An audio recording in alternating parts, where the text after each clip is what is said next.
Hi class, my name's Khalees and I'm very excited to share with you a little about some of the texts that I have been given to discuss with you guys. One of them entitled The Tyranny of Things by Elizabeth Morris and another one entitled The Earth's Holocaust by Nathaniel Hawthorne. And I related these texts both close to a popular novel called Everything Everything by Nicola Yoon, a Jamaican American author that is now actually a popular film as well. And so the major theme is ridding yourself of everything. And I kind of shortened it and kind of put it into a popular term that I hear, having less is more. And that's basically the overall idea of it. And when I think of having less, I think of starting at home and downsizing, which ultimately sounds freeing almost. And so in many ways it could lead to more happiness, I have found, by saving money so you can travel and just starting a new chapter by just letting go of the things that we hold on to, whether it be a souvenir that we've had since our first baseball game or it be a blanket that we had when we were little. The Tyranny of Things has a big overarching idea that just celebrates culture, but not only celebrates it, but says we need to use it appropriately. The idea that she presents touches on that our culture is very materialistic. And from her background, she's from New York, where the hustle and bustle of life can be overwhelming. And she even states that the heart cannot be found in material possessions, but that decays and is no more. True happiness is found in the simple things of life. And she definitely explains that well in her essay. Her ideas and big overarching ideas that really stuck with me was when she said we were in this world born with nothing, and we shall leave with nothing. And I think that is so true. We came into this world with nothing, and we will go with nothing. And she also, on this slide you will see, has many other suggestions as well. But I think the main idea that really stuck with me was the idea that you can seem glorious. Something can seem glorious to you and be addictive at the same time.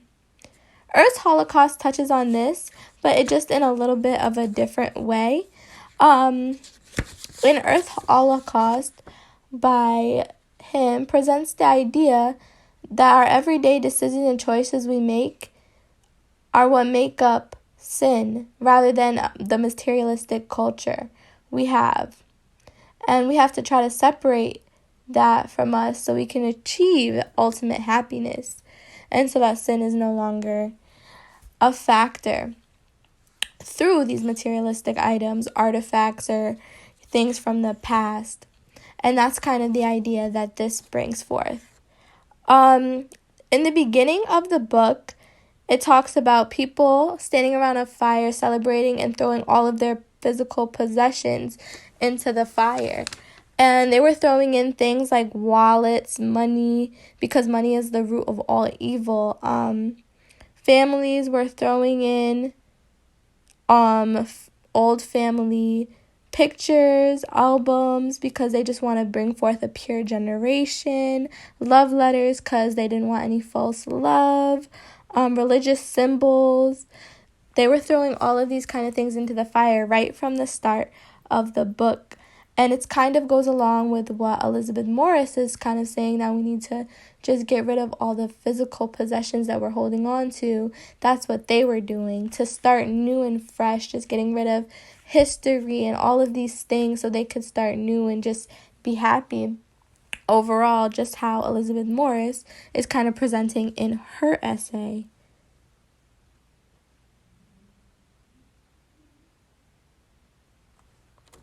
This ultimately reflects the theme of just getting rid of all the physical possessions, because that's exactly what they are doing. These two texts are very similar in their own different ways, not only in the fact that they share the similar idea of letting things go, but also because they incorporate religious themes to them and the incorporation of God, and that being a higher power and an influence in our life and happiness as well. And so I think it was really cool how they both share that theme And they also share a religious element as well in both of these texts.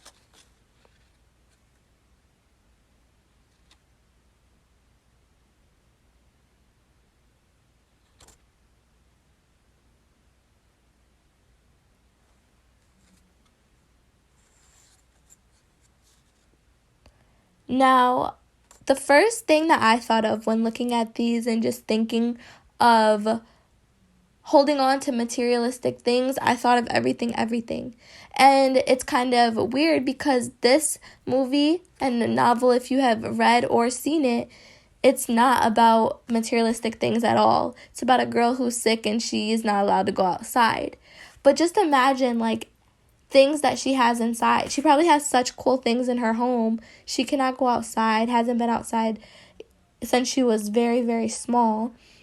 And so I feel like that did not fill her. She actually in the movie wanted to see the ocean really bad, but it's just that connection to nature that she was missing, and that's where she wanted to really feel happiness. It was never materialistic things. And in Hoarders, that is a great example. I feel like these people are attached and holding on to a whole bunch of things for certain reasons, but it's not making them happy. They're not living functionally, and that ultimately is holding most of them back. Now, all of that being considered, my two major questions that I want to leave with you guys is, do you think the things you hold on to hold you back from your full potential and or happiness? And can you find long-lasting happiness and joy in materialistic things? I would like to hear what you guys think about this, and I can't wait to read your comments and answer any questions you guys have.